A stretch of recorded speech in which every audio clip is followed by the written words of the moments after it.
So you've been with Brian Lawrence now about 6 to 8 months or so. Yeah. What's Brian brought to the table? Oh, so much. He's brought in experience. A lot of people don't know this, but Brian is an old man. He's an old man. He's an old man.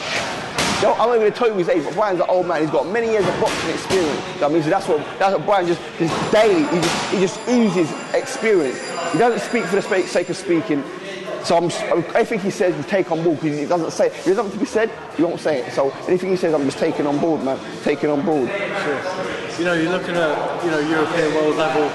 Have you got a time frame in mind, and how when you want to get out there? Especially in a sport like boxing, you can't really set a time frame. What you can do is do your work, be in the gym day in, day out, be ready, whatever it takes. You know what I mean? That's what we can do in boxing. You know what I mean? So my intention is by September, by the end of the year, to have the Commonwealth and the British under my belt. That's my intention. Then from then on, we look at avenues. Where am I in the European ranking? How can I get myself pushed to number one? Get a European title. Okay, where am I in the world ranking? How can I get pushed to number one? Do you know what I mean? Where am I in the pound ranking? How can I get pushed number one? That's what you do. You play the game strategically. I mean, you got to jump that hurdle and then look at the next. Okay, how do we get to the next hurdle? How do we get in line to jump the next hurdle? That's how you go play the game in boxing. You've sparred some world-class fighters like Travis Sims, Roch, some really big names, good fighters. Have you got any plans to sort of go back out to the States and do anything? Yeah, most definitely. I mean, people think, oh, the States. But what I realise is the States have just got a lot more of everything. So they got a lot more good fighters, but then they got a lot more bad fighters.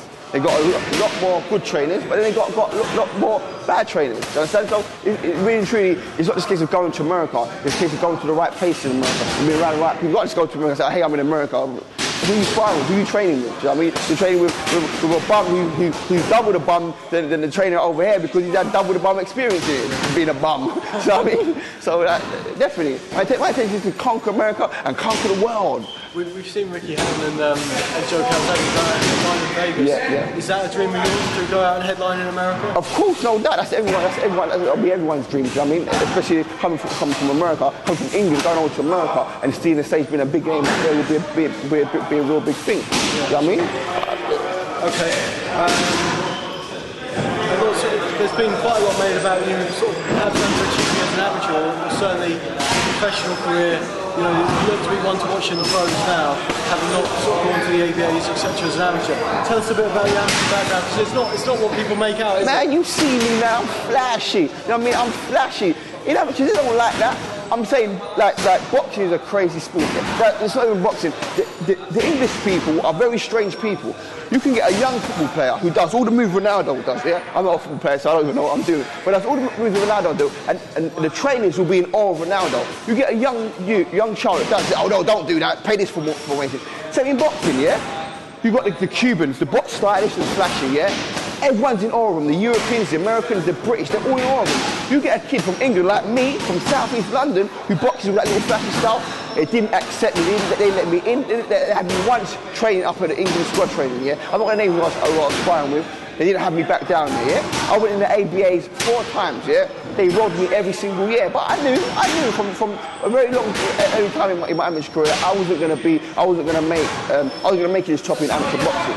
Why? Because really and truly my style's too flashy. But I'm not going to conform, because I know at the end of the day, getting punched in the head for free, although I love the sport of boxing, getting punched in the head for free is not something that I want to dedicate my life to. Sorry, I leave that to others, you know what I mean? So I put my time and effort into developing my skill and developing my character, developing my confidence into being the character that I am today. So in regards to achieving as an amateur, I only achieved to the level that God allowed me to achieve to, you know what I mean? What motivates you, glory or money? Glory. Like people don't understand me. I'm a very simple person. I'm happy to go live by the sea in a little shack and just fish for a living. Just fish. That's all. I'm happy. Just fish. Live off fish and coconut. I'm a simple man. But money is a nice thing. Don't get it twisted. But I'm happy. So that said, yeah, the glory is what drives me, man. The glory, definitely. There's nothing like boxing. There's absolutely nothing like it. The win, the feeling of the win, the training hard, when you sacrifice and put everything before your career, and you get the glory that comes with it. I mean, it's to live for. That's why so many fighters box so long. People can't understand it, do you know what I mean?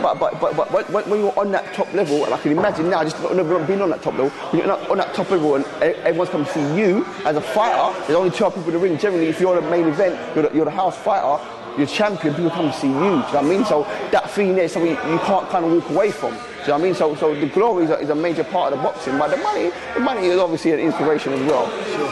When you retire, how do you hope people remember you? People remember me? A little bit of love. A little bit. No, I don't know. I heard it a little bit on there. Everyone knows boxing. Muhammad Ali put a little cliche together where he wants people to remember me. I just want people to remember me as that small, innit? That's it. What can I say? People remember me how they remember me. People look at me how they look at me. Some people hate me, some people love me. But those who know me love me. But those who don't know me look at me like I think I'm just nothing but flash. But hey, I don't mind. My children love me. My wife loves me. My mum loves me. That's all that really matters to me. You know what I mean? And in regards to boxing, people think about boxing, my first and foremost thing is to be respected by my peers. At the moment, I'm respected by my peers in Britain, some in Europe. Next stage is to be respected by all my peers in Europe. Next stage, be respected by all my peers, boxing peers in the world of boxing. Do you know what I mean? So once you get that, everything else, what anyone else wants to say is irrelevant because you're respected by your peers. Do you know what I mean? Like you're not going to be the electrician, yeah, and want to worry about what a shoemaker thinks of your work any more than a shoemaker's going to want to worry about what electrician thinks of his work. Because you're going to be acknowledged by your peers. So my first and foremost thing is to be acknowledged by my peers. When I share the rooms with guys like Travis Sims and Carl Fox and a number of others, they respect what I possess in the way of boxing ability. In the same way, it was a really strange comment someone made the other day. It was actually the guy I was sparring with. His trainer turned around and said to someone else that Andy Small's world class. I'm like, hey, I'm not world class yet, but that is my intention, is to be world class and to be respected first and foremost by my peers. Do you know what I mean? Because you don't want to be playing football and respected by golf players and other football players think you're rubbish. No, that's not the way you want to be. You're respected by your peers.